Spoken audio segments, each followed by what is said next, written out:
when a big mistake or even a failure to by your definition, or just the general failure by the general populace's definition, when that hits, there's a lot of emotion there, and there's a lot of what we've been talking about, self-doubt there.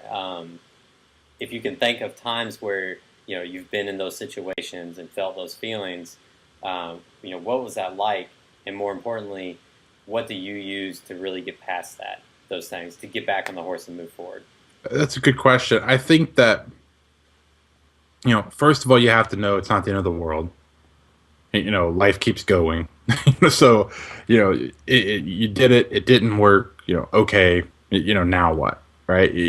Unless you've made some mistake that's like putting you in jail, or, you're now like $10 million in debt. Like, it's just a mistake. It's okay. Like, you can keep going. So I think what you have to do is, first of all, if you're upset, that's fine.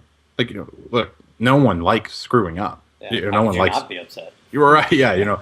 The fact that you're upset means you care, right? You tried something, you wanted it to work. That's great. You have to find a way to kind of step out of the situation for a moment and really, and this sounds cliche, but find those positive areas. And you find those positive areas, and then don't just say, okay, there were some positives. Find out from the positives why they worked, because now you can start kind of working backwards to figure out what happened. So, for example, I remember years and years ago, I spoke at an event, and I was really hoping to sell, and to sell my products at the end, and do well, and to pay for the trip and all that. I think I needed to sell like 5 or 6 packages, and I sold one. Could have been a big failure, right? I was disappointed. I was certainly felt like crap. I wasn't happy. It felt like a failure and all of that. But I had to step out and be like, okay, wait a minute. One person said yes. Why did they say yes? Why? What could I have said or done differently that would have made 2 people say yes? Or 3, right? Start working backwards that way, rather than just writing it off as, man, I just messed that up, and that didn't work. It's like, in a way, if you think about it, like, it did work. I went to an event, I spoke, someone paid me money. Yeah. Like, that was the goal, right? Like, it did work. It didn't work on the scale that I wanted it to work, but it worked. And if I can get someone to buy once, then I'll get 100 people to buy once. So, if it works once, it will work again. It's not a fluke, success.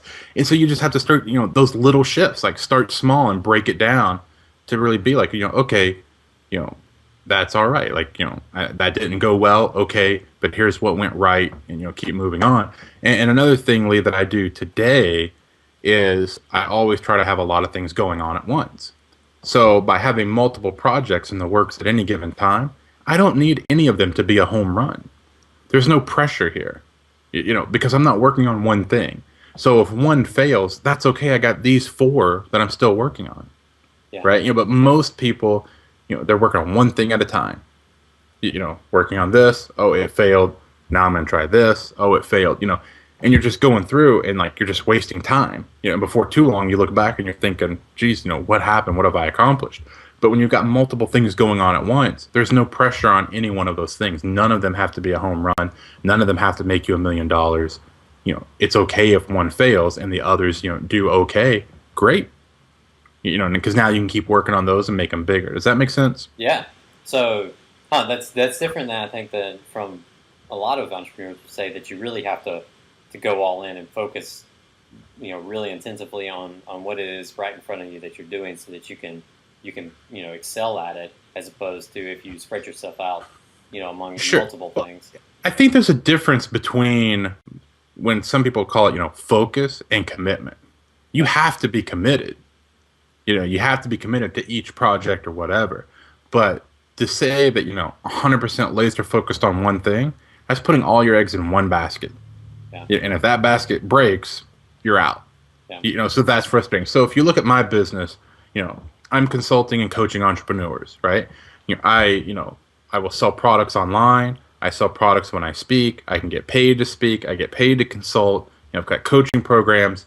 I've got all of those different things. So if I go to an event and speak and don't sell, okay, right? That my whole income isn't determined on that. Yeah. Right. Or if I'm, If I lose a coaching client, okay, because my whole income isn't dependent on that. So I mean, the worst number in business is the number one. You can't rely on one method of anything, right? And so, what I would say to those entrepreneurs who are telling everyone, laser focus on one thing, you wouldn't build a table with one leg, so why would you build your business with one leg? Huh. If something happens to that one way and it gets knocked out, you're done. Into the game. Yeah. But if you've got multiple things going on, it's okay. Does that make sense?